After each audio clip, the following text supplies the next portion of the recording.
Hi everyone, welcome to Module 4. For Module 4, you're going to be reading chapters 23 and 24, and you're going to have your Applia work that's assigned for this week. Let's start going over chapter 23.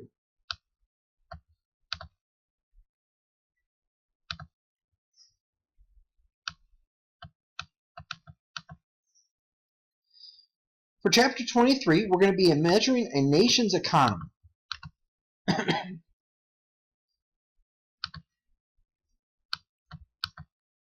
Looks like it's stuck here. Hold on.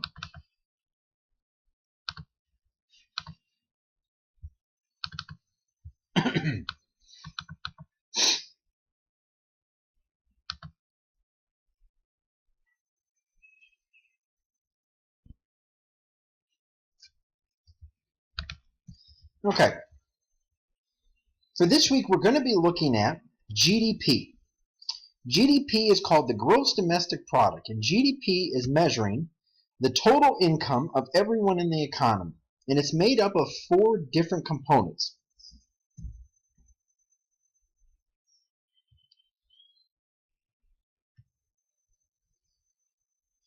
So when we look at the definition of GDP, GDP is the market value of all final goods and services produced within a country in a given time period.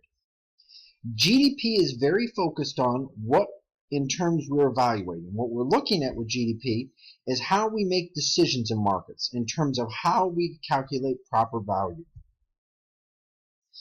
GDP is the market value of all final goods. So the word final is very important. What do we mean by final goods and services?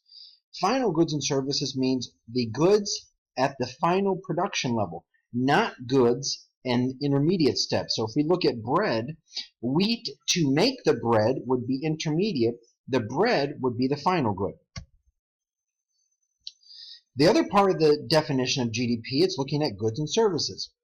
When we look at goods and services, you'll notice that the U.S. produces about 4 to 5% goods and about 95 to 94% services. But we calculate both of those in terms of the level of GDP. And then we're looking at what's being produced.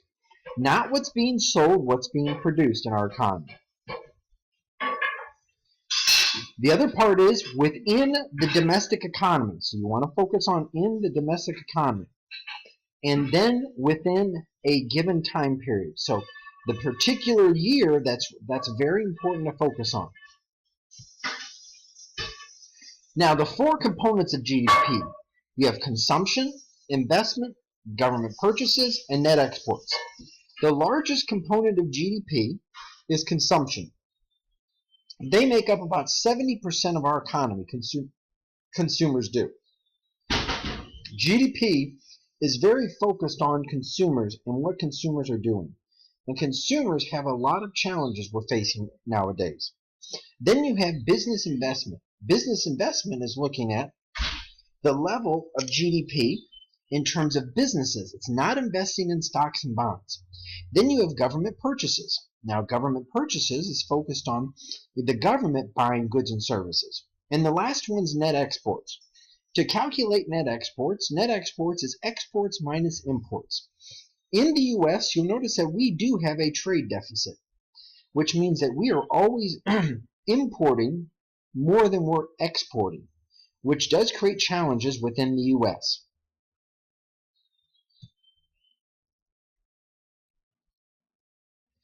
Now, if we look at this slide right here, it will give you the percentage of the breakdown. And you'll notice that consumers are a very large portion. They're about 70% of our economy compared to the other components.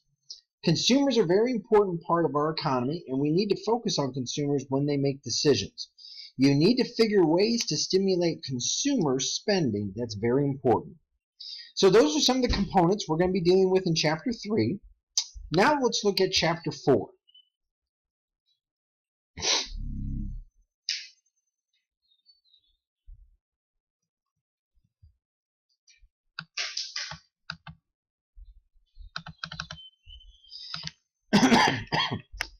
Now, Chapter 4 is going to be dealing with inflation.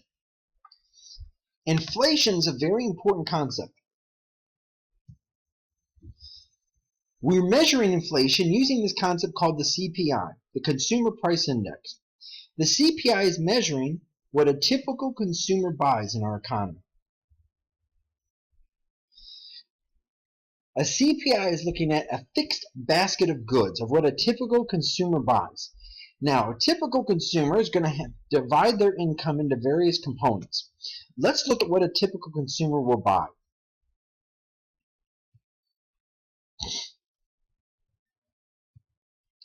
A typical consumer, 41% of their income will go towards housing, 15% towards food and beverage, 17% towards transportation, and 7% to medical care.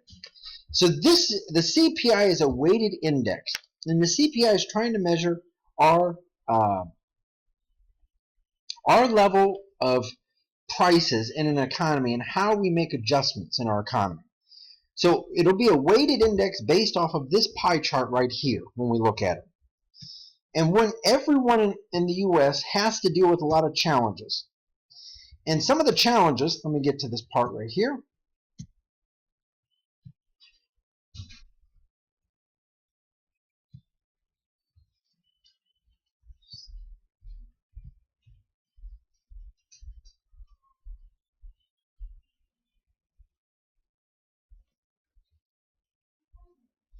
Some of the challenge we're facing is the CPI is measuring inflation, where inflation is the general increase in the price level, where deflation is the general decrease in the price level. When we look at inflation, inflation is something that's going to affect our daily decisions. So we have to make proper adjustments when we look at inflation. So those are some of the things that you want to look at when we look at inflation. If you need additional resources, please let me know, but make sure to focus on the resources that I've provided and the summaries, and I think you'll find them very helpful as I look forward to your effort.